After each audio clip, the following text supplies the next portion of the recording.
Welcome back to the channel. Make sure you hit that subscribe button as we are going for 150 subs, and leave a like button and comment what you think about my videos and what you would like to see.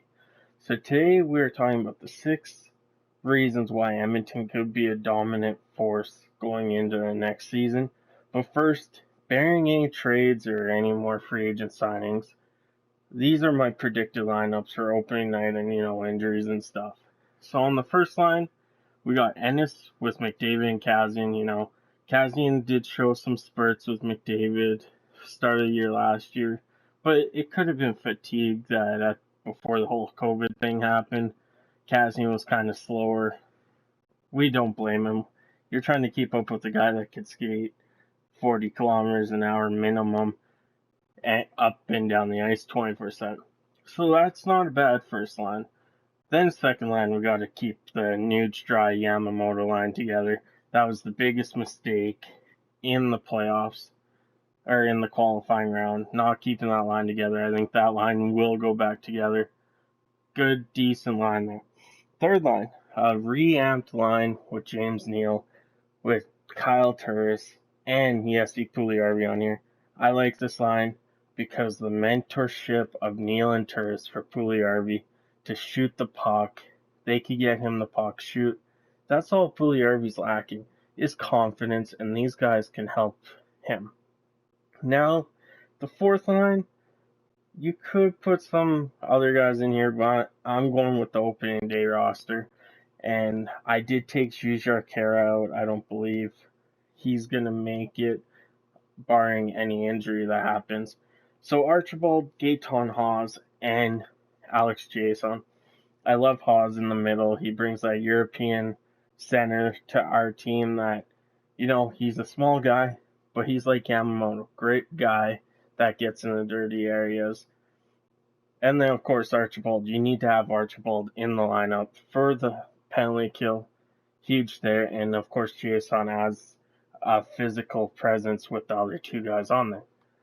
If we go look at the defensive core here, I am going to start with Barrie and Larson. That's probably going to change, but I like Barrie up there. I like the tandem of Nurse and Bear. I don't believe they're a top number one line defense unit right now. I still think they have room to grow together, get familiar with each other. I know having Barrie as a right-handed shot on the left side, a lot of people don't like. You could change Larson. They're both right-handed shots, but at this point, we have more righties. One guy's going to have to suffer and play the right-hand side. So then, like I said, Nurse and Bear second. This one here, Chris Russell-Jones. Now, that can change. I believe Chris Russell might lose his job to Philip Broberg or Evan Bouchard somewhere on here, or Jones will. I believe one of those two are going to be the 7th defenseman. That's why we let Benning walk as well, is because one of those two are ready. And I believe opening night, Broberg or Bouchard will be the 7th defenseman and possibly take Chris Russell's job away from him. Now we know the goalies. I got Koskinen as the starter, Smith as the backup. These are the scratch people. So, Clefbaum, of course, is hurt. I just can't make it hurt on there. But Khaira, Patrick Russell, Nygaard. Like I said, Bouchard, Broberg would be in this group if I knew how to get them in here. But I believe those 3 guys are capable of coming in and out of the lineup once every few games if a guy needs rest, especially Nygaard and Russell. Russell showed tremendous poise. It took him a while to score, but he brought something to the team that I can't find a word to describe it. His playing style was, he wasn't scoring, but he wasn't giving up goals when he was on the ice either. He was a versatile player for the Edmonton Oilers. I believe him and Nygaard will be the 13th, 14th guy. And Khaira, I don't know about Khaira. I'm with everyone else. We might as well just trade him. Even looking at this, trade him for a draft pick. If we could even get a 5th round, 4th round, 3rd round, whatever, someone's going to be looking for a guy like Khaira. So now, that we looked at my predictions for the starting lineup whenever the season starts. We are going to talk about the 6 things. And the first one I want to talk about is the acquisition of Tyson Barrie. Not just Tyson Barrie alone, but what he brings transition-wise. Tyson Barrie brings that puck-moving defenseman that, people were saying, well, Nurse could be that guy. No. Tyson Barrie is a true offensive puck-moving defenseman that when he's looking for the stretch pass, 9 times out of 10, he's making that pass. 9 times out of 10, he is getting that pass to a forward for a 3-on-2 down in the offensive zone. So that's number 1, the acquisition of Tyson Barrie. Number 2, Connor McDavid. McDavid came off that injury last season right before he was finally cleared. It was in the preseason, I think it was the last 3 games he was finally cleared for. We got a healthy McDavid this time that he won't be going through that. He can rest, he could do his own workout.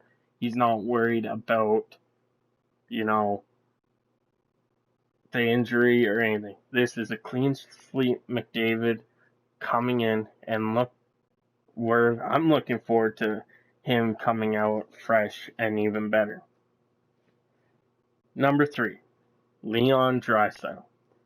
What can we say? When he signed that 8 years, $8 million contract. Oh, that's too much for him. Blah, blah, blah. Now he's the reigning MVP. He won the scoring title. This guy right here just keeps improving every year that I don't know what his max potential is, because he just surprises us every single year since that contract came. And he is doubting people wrong, especially Toronto media. He is showing that, this isn't just McDavid's team. I'm here too. And that goes for Nuge too. Nuge plays a huge part in that as well. So that was number 3. Number 4, this line right here. I can't stress it enough.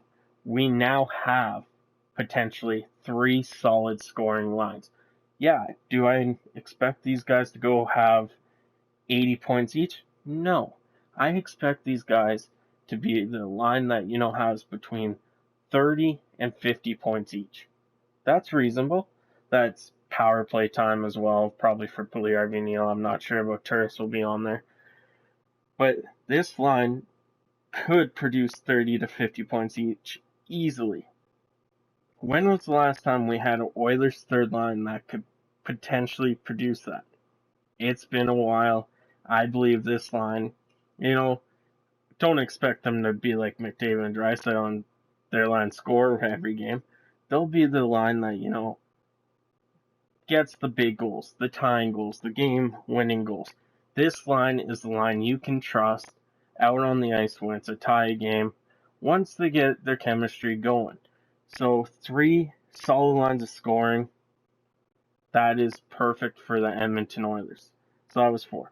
Number 5, the power play.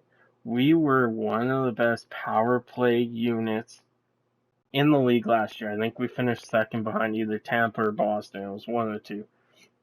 Now, with adding a right-handed shot of Tyson Barrie onto that power play, you can use Nuge in the middle. You put Draisaitl on the right-hand boards, Barrie on the left, and this creates potentially McDavid as the quarterback now. That, McDavid has the puck. Well, if one of the wing guys are going to attack him, one guy's open for a one-timer, there you go. This power play, adding Tyson Barrie, is going to be lethal. It's different than having Klefbom because, Klefbom has that big point shot, but it gets blocked a lot. Barrie can get pucks to the net. It also gives a right-handed shot instead of all lefties. It gives us that option, okay, let Draisaitl go up to the point. McDavid has it on the right-hand boards. That pass across is like Ovi's one-timer. He's a right-handed shot. That's what Barrie can bring to this power play. I believe we will have best power play unit ever.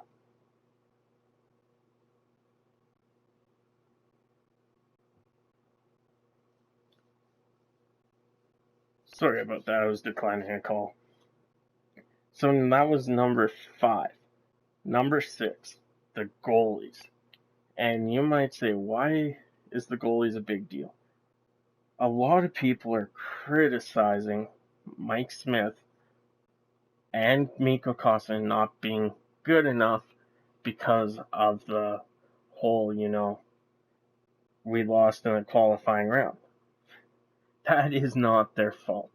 Yes, did Mike Smith and Koskinen land some late goals? Yes, Chicago got some lucky bounce. But that was a team effort, the team there. So when people are criticizing the goalies, I hate that.